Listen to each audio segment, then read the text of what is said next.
Hello, I'm Oliver Colling, and this is the My 70s TV Childhood Quiz.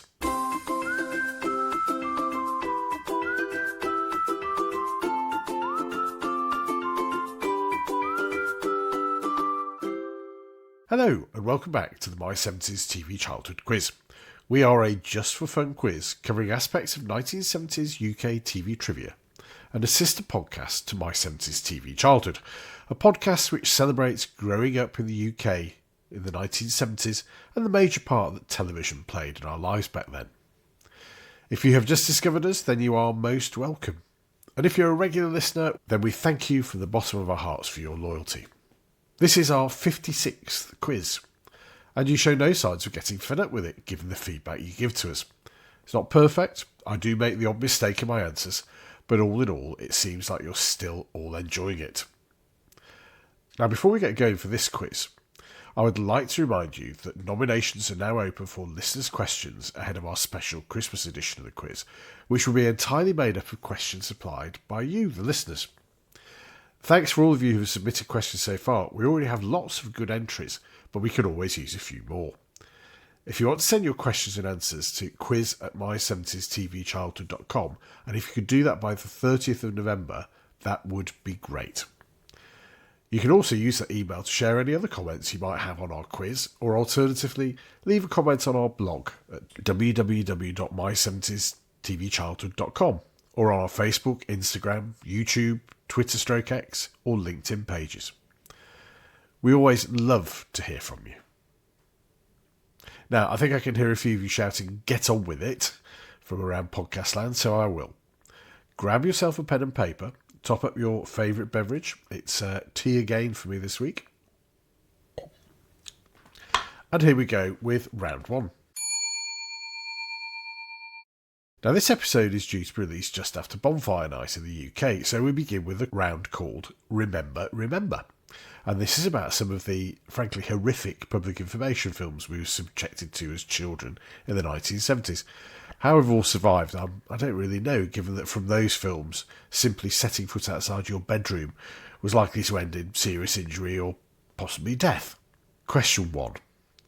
The run-up to Bonfire Night always saw lots of public information films showing children being burned by sparklers, injured by bangers, and in several adverts blinded by irresponsible use of fireworks. One of the most memorable featured a girl getting ready to go out and doing her makeup in front of the mirror. Unfortunately, as she's leaving the house, her boyfriend throws a banger down the street which explodes in her face, thus causing her to collapse on the pavement, clutching her face. A youth shouts out her name as her boyfriend looks on shocked. What was the girl's name? Question 2. In which series of public information films did Willy Weasel appear? Often, unfortunately, getting knocked down by a car. Question 3. What were the names of the couple who featured in a range of animated public information films, which covered subjects including dialing the Coast Guard when you see somebody in trouble on the sea, following the country code, or not following it in their case, and in their final experience actually being killed in a car crash due to having worn tyres on their car? So what was the couple's name? And question 4. In the 1974 public information film The Fatal Flaw, FLOOR, what was the activity featured which was said to be the equivalent of setting a man trap? Sounds pretty serious, doesn't it? There is a clue in the title, The Fatal Flaw, FLOOR. And finally, question 5. Lonely Water, or Dark Water as it's sometimes known, is in my view one of the finest and most disturbing public information films, featuring several foolish children meeting their deaths in water, watched over by a dark-hooded Grim Reaper. It sent shivers down many spines in the 1970s. But who was the excellent narrator of the film, who even added to that sense of menace? So how did you get on with that? Are you going to be a bit disturbed before bedtime tonight? Try not to get too worried and put it out of your mind. And so on to round 2, which is our marathon or Fil Rouge round, where we ask you 5 questions related to subjects featured in earlier episodes of the podcast. If you haven't listened to all 180 odd episodes, don't worry. you should be able to take a reasonable guess at most of these. Question 1.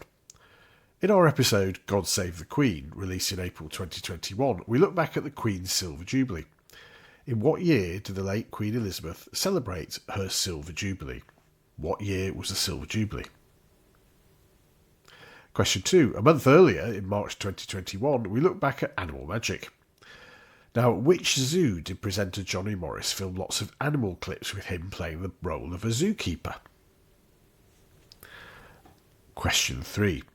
In June of this year, we look back at Opportunity Knocks.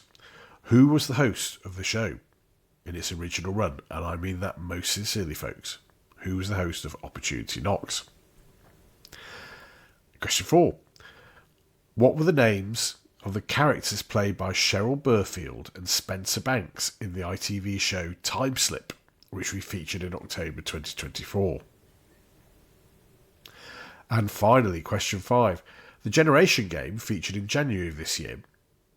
Who took over hosting the show from Bruce Forsyth in 1978? So who was the host of the Generation Game after Bruce Forsyth left in 1978? And we're halfway through already.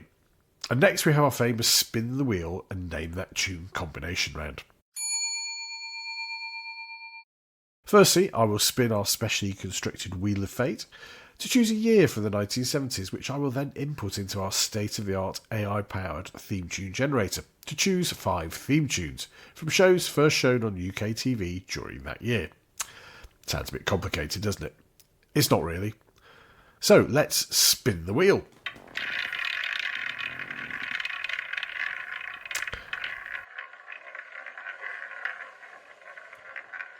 And it's landed on 1978. Okay, let me input that into our AI-powered theme tune generator and see what we get. Alright, now let's begin with theme tune 1.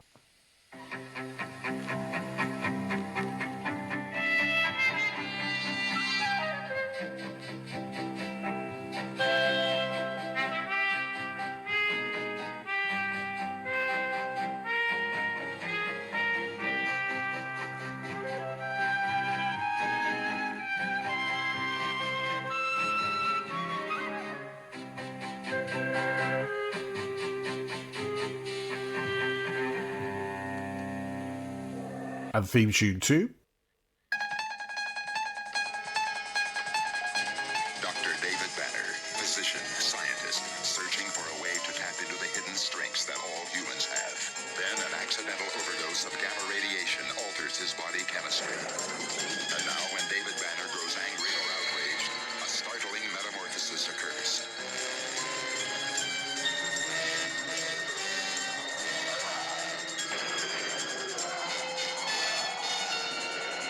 The creature is driven by rage and pursued by an investigative reporter. Mr. McGee, don't make me angry. You wouldn't like me when I'm angry.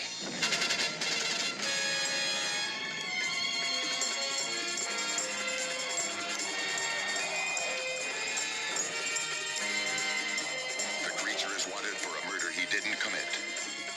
David Banner is believed to be dead, and he must let the world think that he is dead until he can find a way to control the raging spirit that dwells within him.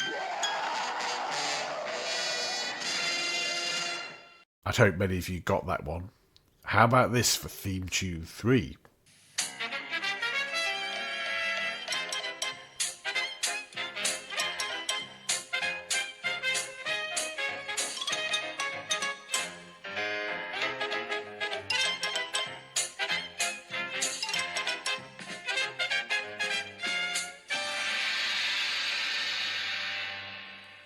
Bit trickier, that one, I think.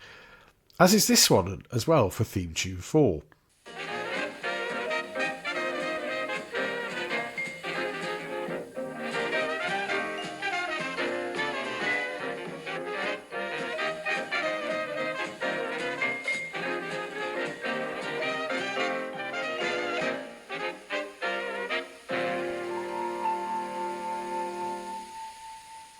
And finally, how about theme tune 5?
And so we're on to our final round already.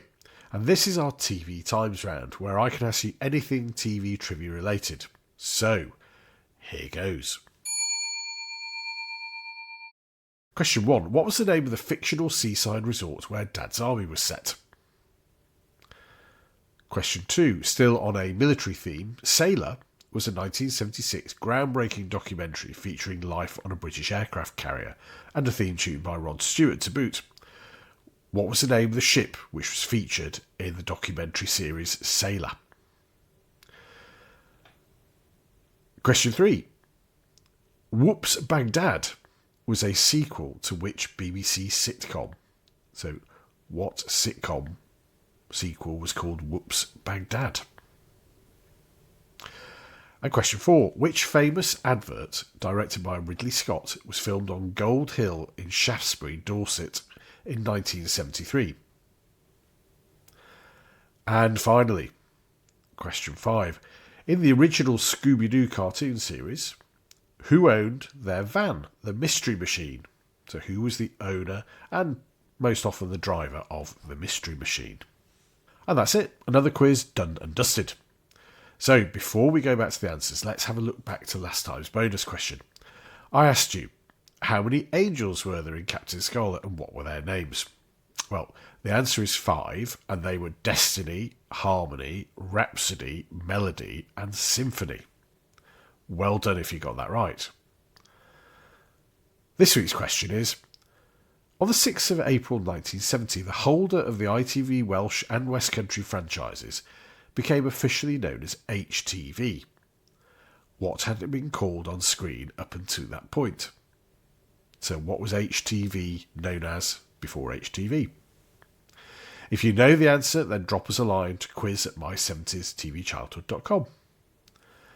Right, so let's get on to this time's answers.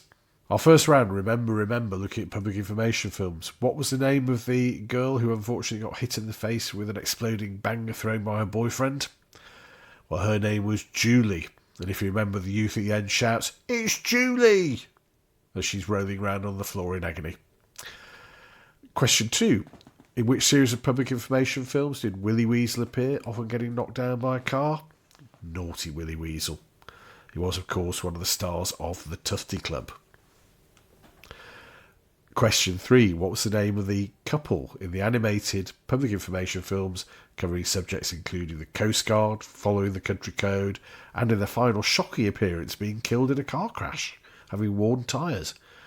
And that was Joe and Petunia. And question 4. The Fatal Flaw from 1974, FLOOR. The activity featured, which was said to be the equivalent of setting a man trap, was polishing your wooden floor and putting a rug on it. Because, everybody who'd walk through the door would obviously slip on the rug and break their necks or something. Always seemed a little bit odd, that one. So well done if you got that one. And question 5, in Lonely Water, or Dark Water as it's sometimes known, which was very well put together, very cinematic to be honest. Who was the narrator of the film? Well, that was Donald Pleasance, who gave it even more spookiness, not that it needed that anyway. Alright, on to round 2, our Fil Rouge round. Question 1, what year was the late Queen's Silver Jubilee? And that was 1977. Question 2, which zoo hosted most of the clips that were featured with Johnny Morris playing a zookeeper? And that was Bristol Zoo. Question 3, who's the original host of Opportunity Knocks? And that was the legendary Huey Green. And question 4, what were the names of the characters played by Cheryl Burfield and Spencer Banks in the ITV show Time Slip? And that was Liz and Simon, who are the main protagonists of the show, if you remember. And I still find Simon extremely irritating. Sorry if you're listening, Spencer, but that's life. And question 5, who took over as host of the Generation Game from Bruce Forsyth in 1978? And that was Larry Grayson. Right, on to our Name That Tune round. Firstly, that was the theme tune to Pinocchio, which was the BBC's Sunday Tea Time version, which we featured in an early episode featuring Tim Worthington, and was quite traumatic. Second one, I hope most of you got this one. This was the opening theme to The Incredible Hulk. Third theme tune is a bit trickier, I thought. This was to a series called Sexton Blake and the Demon God. So it's a serialisation based on one of the Sexton Blake books, which were very popular at a certain time in this country. And theme tune 4, this was the theme to Life Begins at 40, which was an ITV sitcom featuring Derek Nimmo and Rosemary Leach, I think it was, as a couple who, shock horror, find themselves expecting a baby when they're both 40.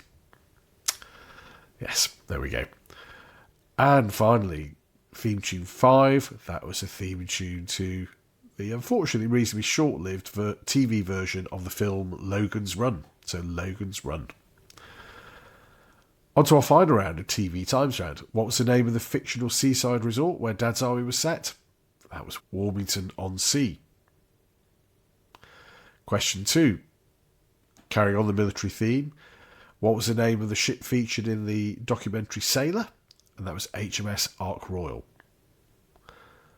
Question 3. Whoops Baghdad was a sequel to which BBC sitcom? It was a sequel to Up Pompeii, starring Frankie Howard. Question 4. What famous advert was directed by Ridley Scott, filmed on Gold Hill in Shaftesbury, Dorset in 1973? And that was the very famous Hovis Boy on the Bike advert.